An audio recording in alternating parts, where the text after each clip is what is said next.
اللہ الرحمن الرحیم۔ ابتدا ہے رب جلیل کے ببرکت نام سے جو دلوں کے بید خوب جانتا ہے۔ میں ہوں عاطف عارف اور آپ دیکھ رہے ہیں میرا فیس بک اور یوٹیوب چینل۔ ناظرین، رحمت للعالمین صلی اللہ علیہ وآلہ وسلم پر ہم بات کر رہے تھے، تو میں آپ کو بتا دوں کہ جب عتبہ تھر تھرا کر کھڑا ہو گیا اور یہ کہتے ہوئے اپنا واپس آ گیا، تو جب اس نے کہا کہ یہ معاملات نہیں بن سکتے، تو قریش کو ایک نئی بات سوجی، کیونکہ حالات کی رفتار بدل چکی تھی، گرد و پیش کے ماحول میں فرق آ چکا تھا، لیکن ابو طالب کے اندیشے برقرار تھے۔ حضرت ابو طالب کے اندیشے جو ہیں وہ برقرار تھے کہ یہ کوئی نہ کوئی حرکت کریں گے۔ انہیں مشرکین کی طرف سے اپنے بھتیجے کے متعلق برابر خطرہ محسوس ہو رہا تھا، اور وہ پچھلے واقعات پر بار بار غور کر رہے تھے۔ مشرکین نے انہیں مقابلہ آرائی کی دھمکی دی تھی، پھر ان کے بھتیجے کو عمارہ بن ولید کی عوض حاصل کر کے قتل کرنے کے لیے سودے بازی کی کوشش بھی کی تھی۔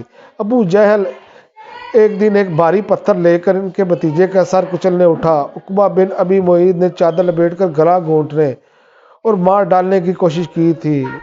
خطاب کا بیٹا تلوار لے کر ان کا کام تمام کرنے نکلا تھا۔ ابو طالب ان واقعات پر غور کرتے تو انہیں ایک ایسے سنگین خطرے کی بو محسوس ہوتی جس سے ان کا دل کانپ اٹھتا۔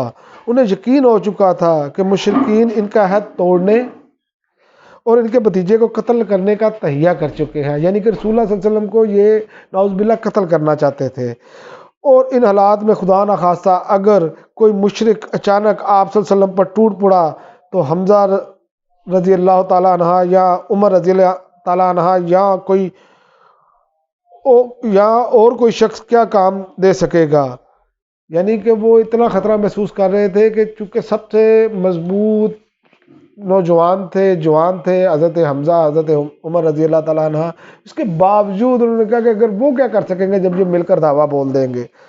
تو حضرت ابو طالب کے نزدیک یقینی تھی اور بہرحال صحیح بھی تھی، کیونکہ مشرکین نے اعلانیہ رسول اللہ صلی اللہ علیہ وسلم کے قتل کا فیصلہ کر چکے تھے، اور ان کے اسی فیصلے کی طرف سے اللہ تعالیٰ کے اس قول آیا کہ اگر انہوں نے ایک بات کا تہیہ کر رکھا ہے تو ہم بھی تہیہ کیے ہوئے ہیں، یعنی کہ اللہ کی مدد تو آپ صلی اللہ علیہ وسلم کے بالکل ساتھ تھی۔ تو اب سوال یہ تھا کہ ان حالات میں ابو طالب رضی اللہ تعالیٰ عنہ کو کیا کرنا چاہیے۔ انہوں نے جب دیکھا کہ قریش ہر جانب سے ان کے بھتیجے کی مخالفت میں تل پڑے ہیں، تو انہوں نے اپنے جد اعلیٰ عبد مناف کے دو صاحبزادوں ہاشم اور مطلب سے وجود میں آنے والے خاندان کو جمع کیا اور انہیں دعوت دی کہ اب تک وہ اپنے بھتیجے کی حفاظت اور حمایت کا جو کام تنہا انجام دیتے رہے ہیں، اب اسے سب مل کر انجام دیں۔ ابو طالب یہ بات عربی میت کے پیش نظر ان دونوں خاندانوں کے سارے مسلم اور کافر افراد نے قبول کر لی۔ البتہ صرف حضرت ابو طالب کا بھائی ابو لہب ایک ایسا فرد تھا جس نے اسے منظور نہ کیا، اور سارے خاندان سے الگ ہو کر مشرکین قریش سے جا ملا اور ان کا ساتھ دیا۔ ابو لہب کا انجام بھی ہم سب کو معلوم ہے کہ قرآن کی ایک صورت بھی ہے اسی والے سے، سورہ لہب۔